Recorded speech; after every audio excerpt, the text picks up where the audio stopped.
dalawa palagi yung sinasabi niya. Tomorrow will take care of itself.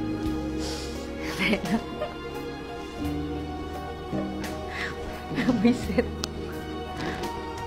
At yung there always time for everything. Na yung buhay talaga, may panahon. Minsan nasa taas ka, minsan nasa baba. Kaya dapat maging humble ka lang talaga palagi.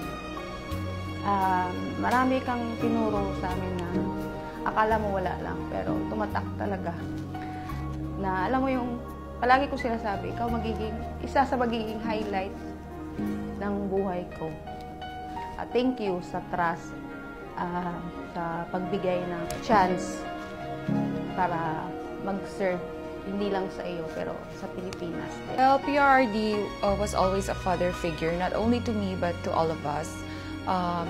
My special story about this is that when I had a miscarriage, he was very considerate and he was very concerned, and he let me to take time to rest and recover from the incident. He also tried to comfort me with his words and positive perspective. So I really appreciate that.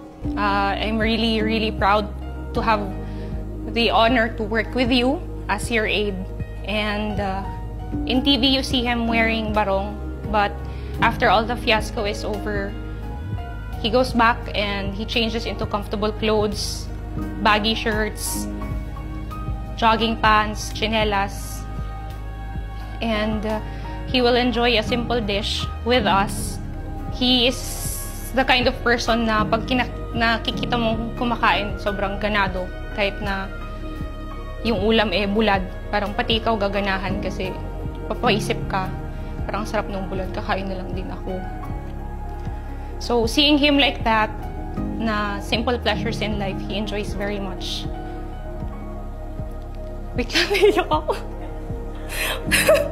Visit! I will always remember all the lessons you've taught me throughout my career and for the rest of my life.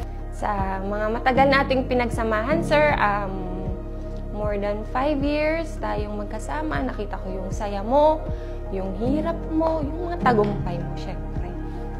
Sana ma-enjoy mo pa yung life mo, na wala nang stress, wala nang lahat na ng gusto mong gawin, magagawa mo. Ako magpasalamat kay nagatag ka sa amo og hope. Wala nga kabalo, sir, pero idol dyan ka, sir.